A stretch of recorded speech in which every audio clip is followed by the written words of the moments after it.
Dear students, अस्सलाम वालेकुम।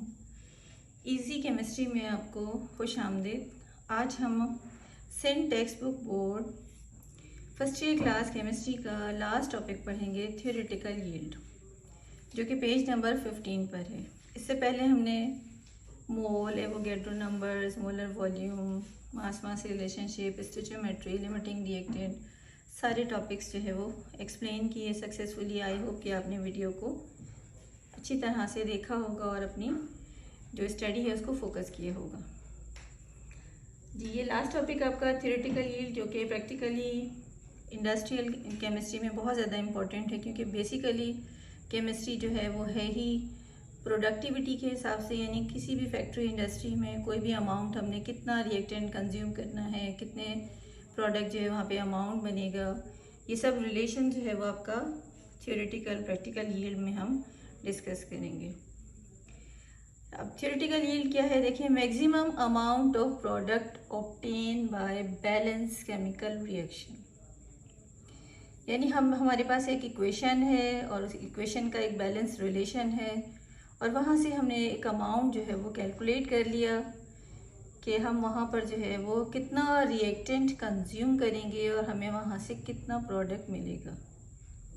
और उसमें हमने क्या करना है, by using its limiting reactant, यानी लिमिटिंग रिएक्टेंट का भी ख्याल रखना है। रिएक्शंस के रेशियोज़ और जो लेस अमाउंट है वो सब रिलेशंस हमें नज़र में रखने हैं।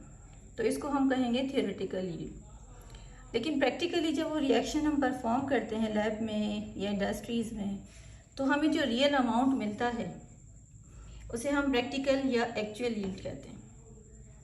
यानी actual amount of product which is formed in experiment is called practical or actual yield। और यहाँ पर हम अपना एक रेशो के लिए फार्मूला यूज़ करते हैं, परसेंटेज फाइंड कर लेते हैं कि हमारा जो रिएक्टेंट प्रोडक्ट है वो कितने परसेंट जो है वो रिएक्टेंट प्रोडक्ट में कन्वर्ट हुआ है, और हमें थ्योरेटिकल कैलकुलेशन कितनी थी और प्रैक्टिकली हमें वहाँ से कितना अमाउंट मिला है। तो इस रेशो को जो है वो हम परसेंटेज को कहेंगे practical yield.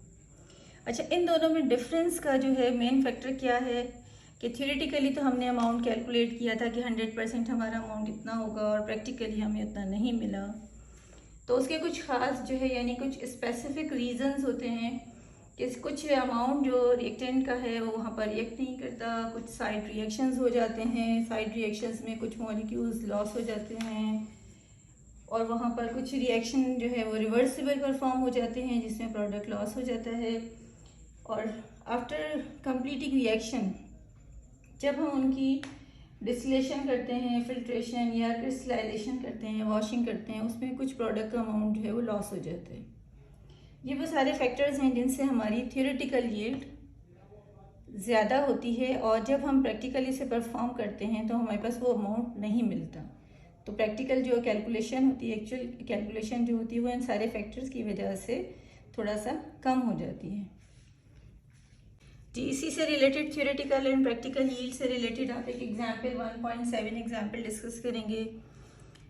Calcium carbonate react with hydrochloric acid to produce calcium chloride and carbon dioxide. अब यहाँ पर देखें, सिर्फ कार्बन डाइऑक्साइड के लिए ही कैलकुलेशन गिवन थी कि क्वेश्चन जो था कि उसमें आपने कैल्शियम कार्बोनेट के जो है वो 50 ग्राम्स दिए हैं, और आपने कार्बन डाइऑक्साइड जो है वो उसका अमाउंट जो प्रोड्यूस होगा वो फाइंड करना है, और उसे परसेंटेज यील्ड में भी कन्वर्ट करना है। अब बुक में जो एग्जाम्पल सॉल्व है वहाँ पर उसमें क्या किया गया है कि ग्राम्स को पहले मोल में कन्वर्ट किया है, फिर मोल को वापस ग्राम में कन्वर्ट किया है। तो वो थोड़ा सा प्रोसेस जो है वो लेंदी हो गया और थोड़ा कंफ्यूजिंग भी हो गया है। उसको मैंने बहुत ज़्यादा ईजी करने के लिए देखें क्या किया है कि सिर्फ यहाँ पे ग्राम्स यूज़ किए हैं। अब ग्राम्स से देखिए आपने क्या करना है, इक्वेशन से आपने इसका मोलर मास निकाल लिया।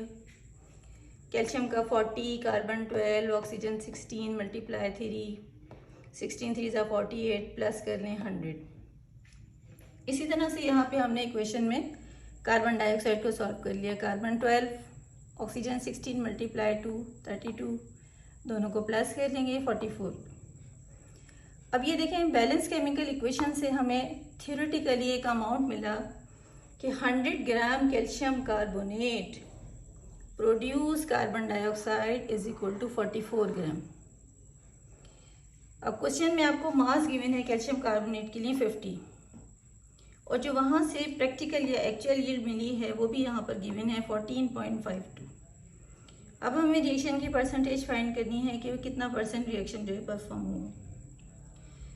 फर्स्ट ऑफ ऑल हम क्या करेंगे, थियोरेटिकल यील्ड फाइंड कर लेंगे।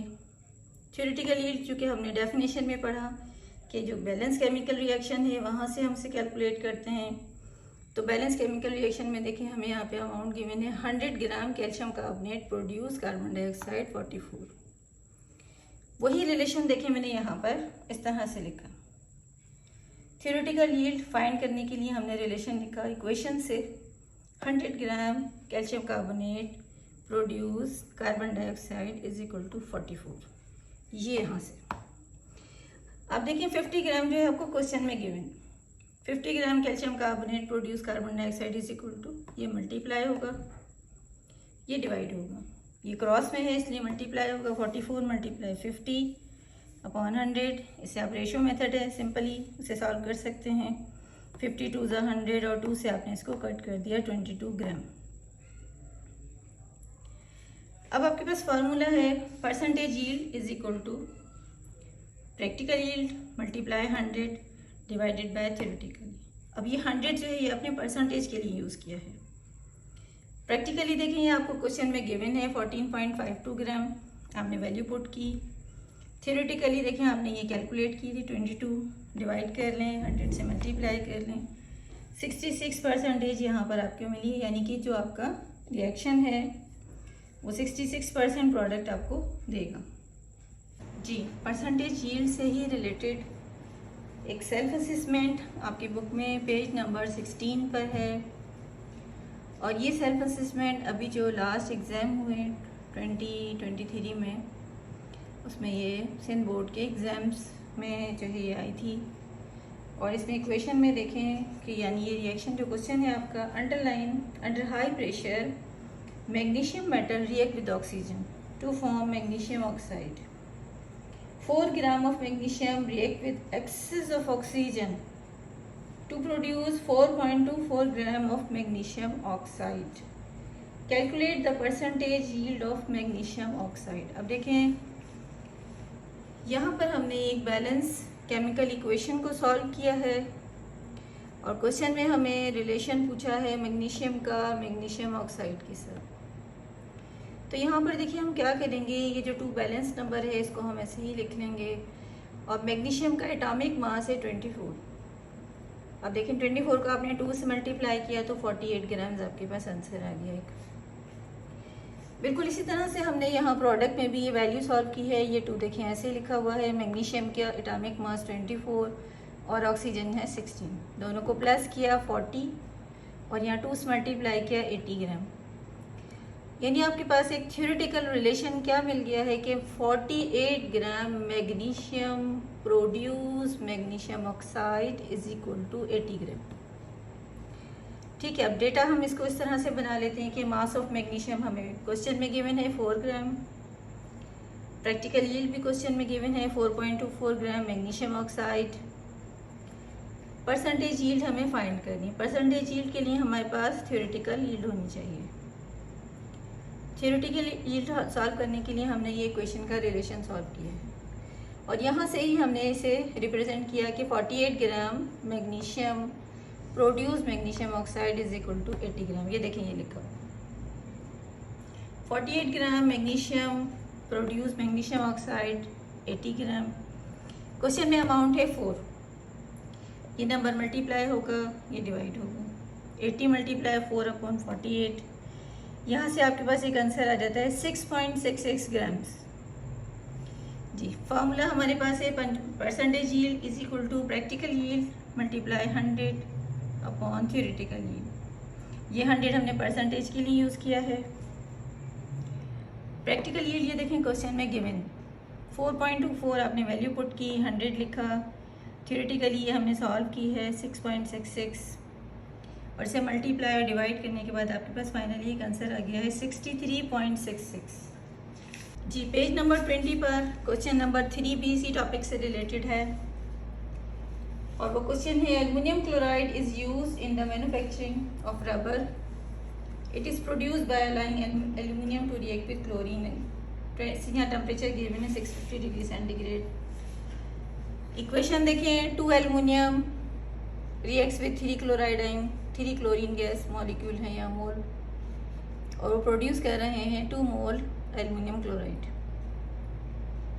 160 gram aluminium react with excess of chlorine. Mass of aluminium 160 gram given है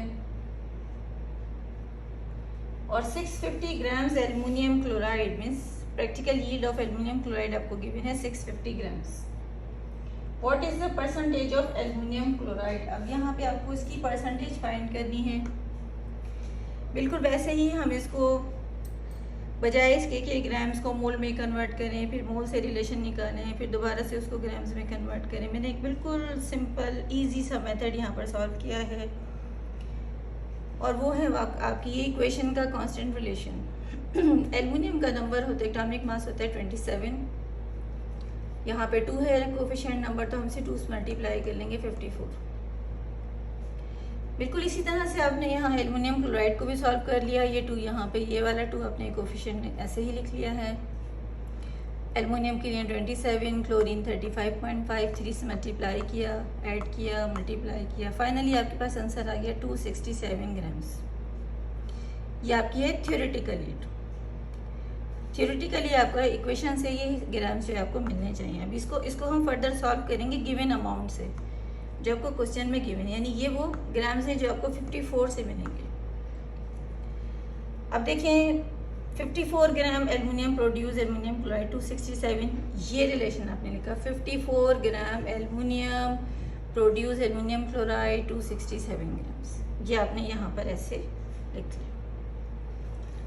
नेक्स्ट में देखें, क्वेश्चन में जो वैल्यू आपको गिवन है 160, वो हम यहाँ पर सब्स्टिट्यूट करेंगे. 160 grams aluminium produce aluminium chloride is equal to, ये देखिए आपने इसे मल्टीप्लाई किया और ये डिवाइड किया, यानी थियोरेटिकली आपको जो अमाउंट यहाँ से मिलेगा वो है 791.1 ग्राम्स. अब हम इसको परसेंटेज में कन्वर्ट कर लेंगे. प्रैक्टिकल यील्ड आपकी 650, ये देखिए यहाँ पे ये गिवन थी, हमने इसको पुट कर दिया 100% के लिए, और ये आपकी थियोरेटिकल यील्ड. मल्टीप्लाई करेंगे, डिवाइड करेंगे और आपको आंसर मिल जाएगा 82.16%. ठीक है, इस तरह से हम थियोरेटिकल प्रैक्टिकल यील्ड का रिलेशन निकाल के फिर प्रैक्टिकल परसेंटेज फाइंड कर सकते हैं. यानी कि हमें ये पता चल रहा है इससे कि एल्युमिनियम क्लोराइड से रिएक्ट करके या क्लोरीन गैस से रिएक्ट करके एल्युमिनियम क्लोराइड बना रहा है, तो वो रिएक्शन आपको 82% जो है वो सक्सेसफुल है, कंप्लीट है. जी, पेज नंबर 21 पर ये एक लास्ट एग्जाम्पल एक्सरसाइज में क्वेश्चन जो है क्वेश्चन नंबर 5, जो ये आपका लास्ट एक रह गया डिस्कस करने से, और इसको जो है हम पेज नंबर 21 पर जो है ये क्वेश्चन है आपका. बाकी तकरीबन न्यूमेरिकल्स और एग्जाम्पल्स और क्वेश्चन जो है वो हमने सॉल्व कर लिए एक लास्ट. और ये टॉपिक आपका है मास वॉल्यूम रिलेशनशिप से. इसमें देखें, silver sulphide is an anti microbial agent. In an experiment, 24 gram of silver sulfide is react with excess of hydrochloric acid. Equation हमें यहाँ पर एक गिवन है और उसमें डेटा में कैलकुलेट करना है मास of silver chloride, volume of hydrogen sulphide, और इनके मोलर मासेस गिवन है. मोलर मास जो है वो सिल्वर के लिए 108 ग्राम पर मोल, और मोलर मास सल्फर का है आपका 32 ग्राम पर मोल. जी, अब देखिए यहाँ पे हमारे पास एक मिक्स रिलेशन है मास और वॉल्यूम, यानी हम इसे ग्राम से भी सॉल्व कर सकते हैं और ग्राम्स को मोल में भी कन्वर्ट कर सकते हैं. तो मेरी कोशिश होती है कि जितना ज़्यादा हो सके इसको इजी करके एक्सप्लेन करें, और स्टेप जो है वो जितने कम हो उतना अच्छा है. तो यहाँ देखिए मैंने बैलेंस इक्वेशन को पहले सॉल्व किया है. सिल्वर का मोलर मास जो कि आपको क्वेश्चन में गिवन था 108, ये देखें 2 है, तो आपने ये 2 से इसको मल्टीप्लाई किया, और सल्फर 32, और यहाँ पे फाइनली आपके पास एक अमाउंट आ गया 248 ग्राम. अब सिल्वर क्लोराइड को भी इसी तरह से सॉल्व कर लेते हैं. ये 2 देखें ऐसे ही लिखा हुआ है, सिल्वर की वैल्यू 108, क्लोरीन 35.5, दोनों को प्लस किया, मल्टीप्लाई किया 287. अब देखें इसी क्वेश्चन से मैंने रिलेशन लिखा है क्योंकि हमें mass of silver chloride find करना है। 248 gram silver sulphide produce silver chloride is equal to 287, ये लिखा मैंने, देखिए 248 gram silver sulphide produce silver chloride is equal to 287 gram. अब यहाँ पर देखें क्वेश्चन में आपको गिवन था 24.8, एक डेसिमल का ही डिफरेंस इसमें आ रहा है। जो गिवन वैल्यू है वो हम यहाँ पुट कर लेते हैं और बिल्कुल वैसे ही हम जैसे हम उसको सॉल्व करते हैं, ये मल्टीप्लाई और ये डिवाइड। ठीक है, तो यहाँ पर देखें सिंपल मल्टीप्लिकेशन और डिवीजन के बाद आपके पास आंसर आ जाता है 28.7 ग्राम। ये आपने मास फाइंड कर लिया है सिल्वर सल्फाइड का। बुक में आंसर भी यही है और बिल्कुल आंसर जो है वो ये सही है जी। सेकंड में देखिए आपको फाइंड करना है वॉल्यूम ऑफ हाइड्रोजन सल्फाइड। इसके लिए हम क्या करेंगे कि जो सिल्वर सल्फाइड है उसका जो हमें ग्राम्स गिवन थे क्वेश्चन में, हमने उसको उसके मोलर मास से डिवाइड करके मोल में कन्वर्ट कर लिया। ये फार्मूला आपको काफ़ी टाइम रिपीट हो गया, याद हो गया होगा। Mole is equal to mass upon molar mass. अब देखिए यहाँ इक्वेशन जो है आपको नज़र आ रही होगी, 1 mole silver sulphide produce hydrogen sulphide is equal to 1 mole. 1 mole silver sulphide produce hydrogen sulphide is equal to 1 mole. तो 0.1 मोल जो है वो सिल्वर सल्फाइड जो है वो कितना हाइड्रोजन सल्फाइड प्रोड्यूस करेगा। आपसे मल्टीप्लाई करेंगे, डिवाइड करेंगे, कोई मसला नहीं है। सिंपल सी आपके पास वैल्यू आ जाएगी 0.1 मोल। इस मोल को हम वॉल्यूम में कन्वर्ट कर लेंगे क्योंकि डेटा में जो है हमें वॉल्यूम जो है रिक्वायर्ड है। वॉल्यूम इक्वल है मोल मल्टीप्लाई 22.4 डेसीमीटर क्यूब। मोल आपके पास है 0.1 और आपने जो कांस्टेंट हमारा एवोगैड्रोस वॉल्यूम है उसको हमने मल्टीप्लाई कर लिया और आंसर आपके पास आ गया 2.24 डेसीमीटर क्यूब जी। फाइनली यहाँ पर देखें आपके चैप्टर 1 के जितने टॉपिक हैं और जितने जो न्यूमेरिकल्स एग्जाम्पल्स हैं वो हमने काफ़ी डिटेल से डिस्कस किए। आई होप कि आपको इससे काफ़ी हेल्प मिली होगी। आप वीडियो को अच्छी तरह से सुकून से देखें, कंसंट्रेशन से पढ़ें और कोई भी क्वेश्चन आपके माइंड में हो मुझे कमेंट्स करें, शेयर करें, लाइक करें। नेक्स्ट वीडियो में हम जो है इसकी ऑब्जेक्टिव एक्सरसाइज है वो सॉल्व करेंगे। इंशाल्लाह ये चैप्टर 1 आपका कंप्लीट हो जाएगा।